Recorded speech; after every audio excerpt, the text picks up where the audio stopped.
What's up? It's Marvin at the Miles Ahead Podcast. Today, I'm going to be giving some short takes. It's going to be about 5 to 7 minutes of a topic that I don't normally talk about on my episodes. So let's dive into it. But first, I want to tell you guys to hit the like, comment, and subscribe. Check out the channel, show your support. I have about 60 plus episodes on Anchor, Spotify, and Apple, and about 20 plus episodes on YouTube. So be on the lookout for great content. So, the first thing I'm going to be diving into for this short take is going to be about last night's game with Draymond Green. I'm also going to be giving my perspective on Russell Westbrook with his interaction with the fan recently. So basically, as we all know, or as we saw, Draymond Green, his foot was grabbed last night by Domantas Sabonis. And then basically Draymond Green, he got a little bit emotional and then he stomped on Domantas Sabonis. Now, Domantas Sabonis, he definitely did sell it. He sold it very well. He stayed on the ground for about 20 minutes or so, and it was big drama. He couldn't breathe or he couldn't get up and stuff like that. Like, we know that Draymond did not stomp on him that hard, but at the same time, Draymond, he always has this ability to put himself in these types of positions on a regular basis. He's far too emotional. Okay. Far too emotional. And he's very sensitive.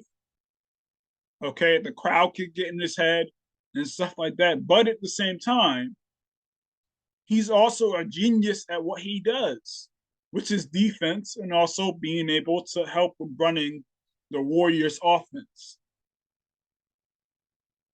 Okay. So Draymond Green, you could get a great game from him where he has 10, 10, 10, and then 5 steals and 3 blocks. But guess what? Draymond Green, he's not the same player as he used to be. He's getting older. That's his problem. He's getting older.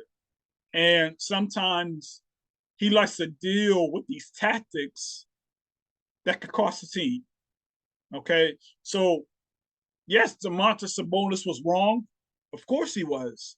But at the same time, if Draymond Green does not react emotionally and stomp on or step, whichever way you want to say, Domantas Sabonis, if he doesn't do that, then hey, the Warriors they might be able to win that game. Okay, all Domantas did was just basically play to what Draymond Green has been throughout his whole career, which is emotional, sensitive. I mean, we understand that Draymond Green, he is the heart and soul of the Warriors in terms of being the brash competitor that he is. He's always loud and he always yelling and stuff like that. He's always in somebody's face and things of that nature. But he does not know how to conceal his emotions. Okay? Like he's a great player. He's gonna be going to the Hall of Fame. But to me, all this tells me is that it's just easy to get into Draymond's head. And you know what's crazy is he likes to say, like, nobody can bait me into doing anything. That's what he says. But it's clear he could be baited into anything. I mean, just look at the 2016 finals. I understand that LeBron James stepped over you. And we all know that Draymond Green did not actually hit LeBron there at all. Okay, we know that he missed. But at the same time, he had a reputation of kicking people in the private area. Okay? His reputation precedes him. That's Draymond Green's problem. All right? Great player. But what Draymond Green really is, he's an idiot savant. That's what he is. He's also going to be doing some of the most smartest things in basketball for when it comes to defense. And, he's going to be directing everybody and stuff like that. And on the offensive side, he definitely does contribute with his screens, sometimes to score. But when it comes to him being able to control his emotions at the right time, you cannot expect that from Draymond. You can't. As soon as the situation had happened, he was yelling at the crowd. He did not believe that he was going to get kicked out. Last year, it was the same thing with him and Brandon Clark. In fact, he started acting exactly like Antonio Brown did not too long ago on the Tampa Bay Buccaneers last year. And he is, to me, he's weak. He's weak. And when it comes to the Warriors as a whole, they're going up against a team in the Sacramento Kings who actually, they're basically the Golden State Warriors, but the younger version. Okay? The Sacramento Kings, they got young Lions. The Warriors are the old Lions. That's their problem. And plus, then on top of that, the Warriors, they don't have a decent big man with size. Somebody who's 7 feet to offset Sabonis or Alex Len, who's really not that good as a center, but he looks great in this series because they're looking to score. Unlike Looney, unlike Draymond, okay? They're not looking to score. They're looking to pass, set a pick. And when a game is just as close as that was, this is what we get from Draymond Green. And they could have won the game, even without Draymond Green. But to be honest with you, they was wearing stuff out, man. On the defensive end, they was really, really wearing them out. And the shots that he was taking, they were all contested from three. Okay? He's old. He's 35. All right? And that's the same thing with Klay Thompson. Klay Thompson, he's still a good player. He can still make shots, but at the end of the day, he also has issues with defending. Okay? So to me, I'm not going to say the Warriors are done, but in my opinion, it's starting to be the ending of this era. Okay? Now, they can still make adjustments and end up winning this series and potentially, going to the finals is potential. Still potential there. But they're 6th seed and the Kings, they're 3rd seed. Okay? The Kings are not afraid of anybody. Okay? So that's the issue. So basically, Sabonis, he baited Draymond into stomping on him. So, yes, Draymond, he was being pulled. Okay, he definitely was being pulled, but by reputation and by his sensitivity that he goes through on a regular basis, him playing on his emotions and stuff like that, wearing his emotions on his sleeve, Sabonis, he took the opportunity and then he used gamesmanship to be able to get under Draymond's skin, which actually can potentially get Draymond suspended for a game. Okay? So Sabonis, he actually used a smart tactic, which was probably told by Mike Brown in the first place, but it's smart. Okay? Sabonis, I mean, he had been holding on to players and stuff like that throughout the whole game. Okay? And Draymond, he basically just got a taste of his own medicine. Okay? That's basically what happened. Because once you took out Draymond, next thing you know, De'Aaron Fox, he was having a free lane to get to the mid-range game and get to the rim easy. And Jordan Poole, he's not ready for the moment either. Okay? It's clear that he just wants to take threes instead of just going to the rim. Okay? Because he's extremely fast and it only takes one person for him to get by. And then he's at the cup. And the Sacramento Kings, they deserve their respect. So to me, I just think that, there's too many athletes who have become way more sensitive, more now than before. Okay? And this brings me to Russell Westbrook and my take on him. Okay? Russell Westbrook, he recently was just called Westbrook. And he ended up going at the fan, calling him an MFer at a Suns game. Okay? He was going back and forth and stuff like that.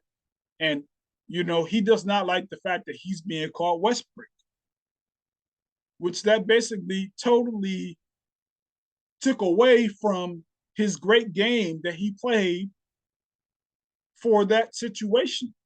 He had played a great game up to that moment. Okay? Now all of the eyes are on the incident between him and the fan. And basically, in that game, Russ, he shot 3 for 19 in that game.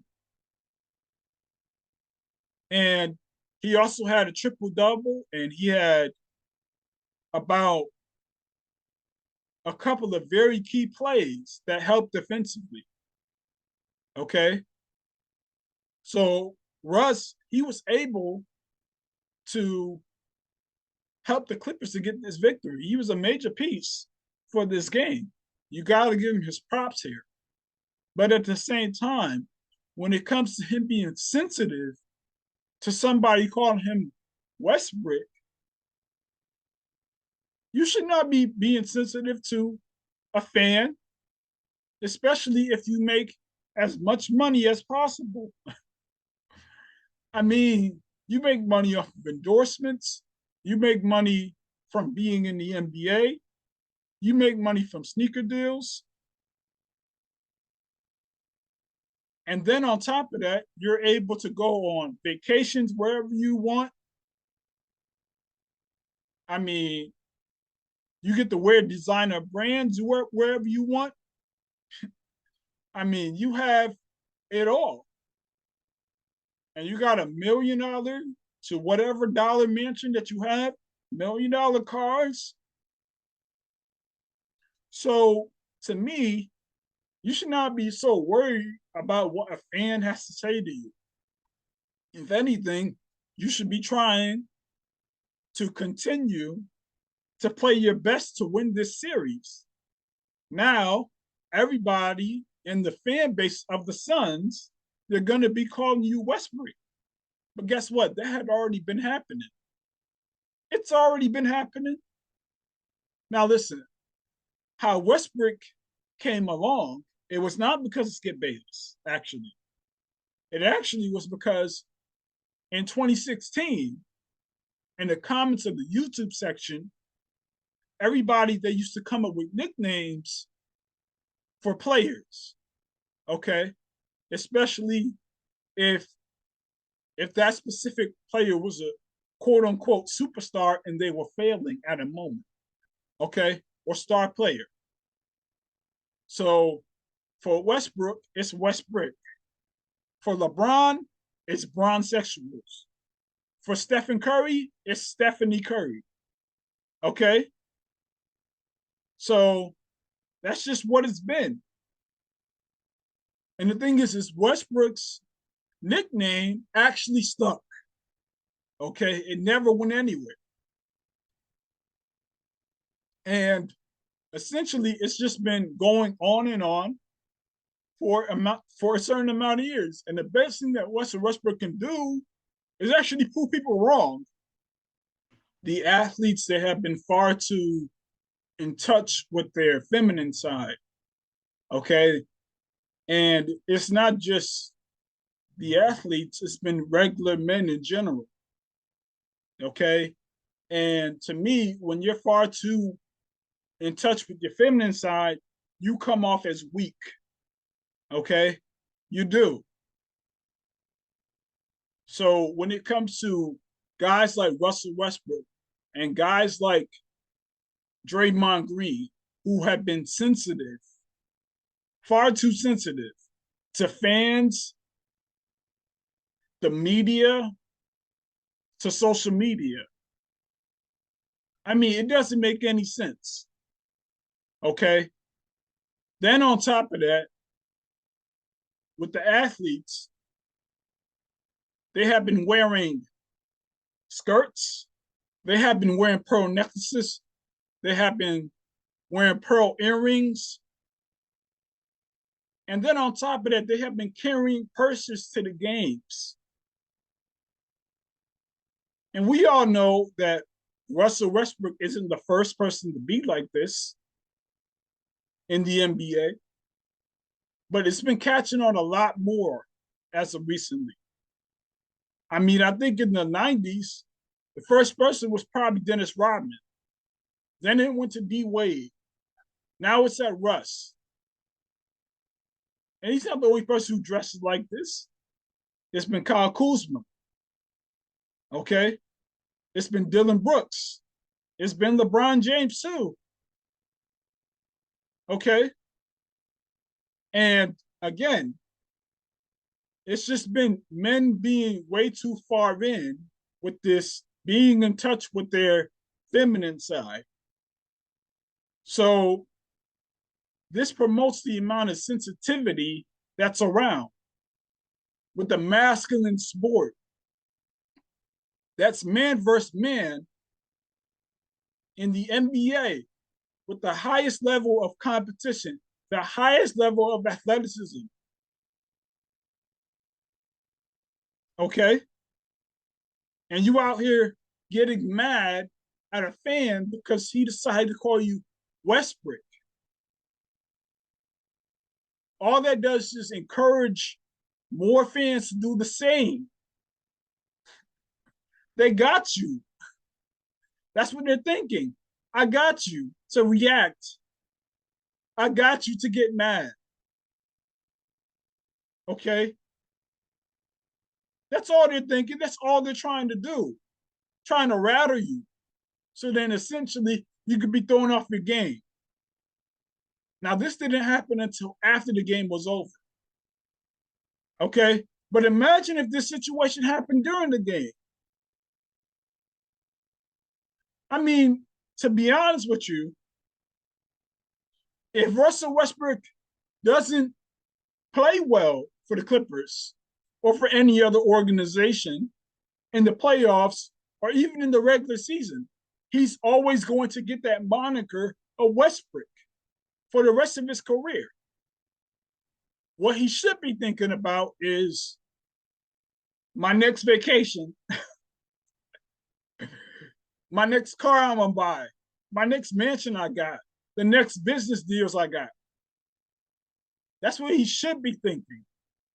But no, he's wrapped up in a fan's thoughts on him. Okay. And again, it's not just the athletes, it's been men in general as well, being far too in touch with their feminine side, where they're out here crying on camera. To me, I think that's weak. I can understand if it's a traumatic moment or a traumatic event being brought up, or even you win a championship and you're rejoicing with your team about what you just did, or if you're having some great accomplishment happen and you did not expect for that to happen to you. Okay? But men nowadays, they're just crying in general just to be crying. I don't feel sorry for you. And I don't feel sorry for Russell Westbrook either. Okay?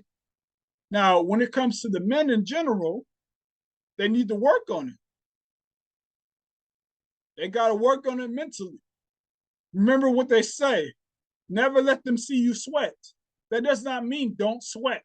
That doesn't mean don't cry. It doesn't mean don't weep. Okay? But you should not be on public display doing that. To me, I think that's weak. Okay?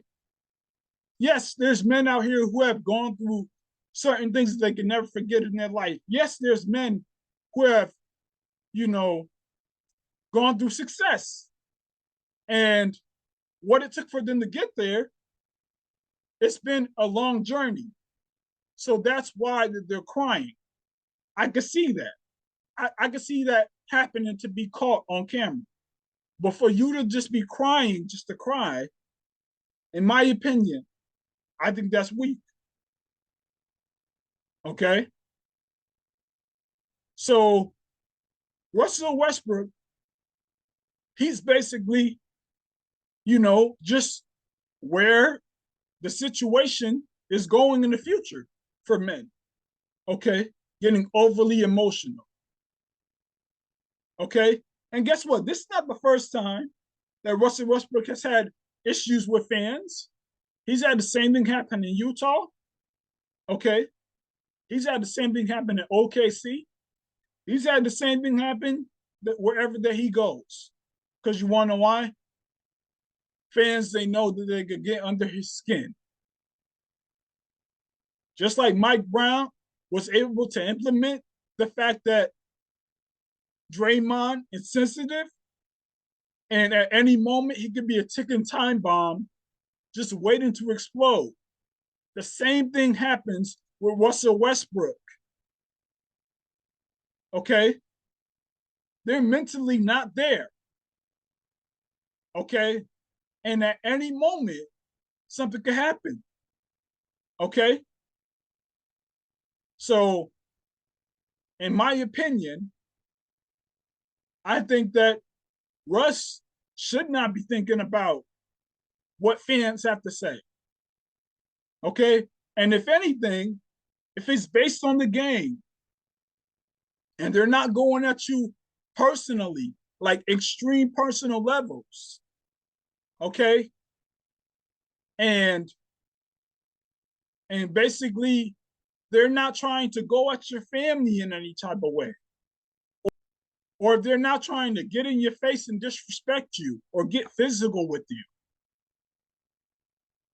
I don't see why a fan should be kicked out of the NBA or out of the crowd for giving an NBA player a nickname. Okay? That's basketball. Okay? What else are they supposed to do, Westbrook? I mean, I call Westbrook Best Brick. I call him Great Brick. I call him the brick that just builds mansions. Okay? It's just facts. All right? But that does not mean that he's not going to go to the Hall of Fame. That doesn't mean that he doesn't have millions of dollars coming through the bank. That doesn't mean that he doesn't have access to multiple businesses. He does. He's successful. Okay? He made it to the NBA, the highest level of competition. But he's being far too gone trying to go back and forth with fans. And you want to know where this all started? It all started with one fan getting under his skin. And then the next thing you know, it just became a snowball effect because everybody saw it. Like I said, never let him see you sweat. So that's my short take for today. It did go a little bit longer than it normally does, but hey, I'm here to give out good content. So that's my perspective. Have a great rest of your week. And remember, let's not be inches, feet, meters nor yards. Let's be miles ahead. Have a good one.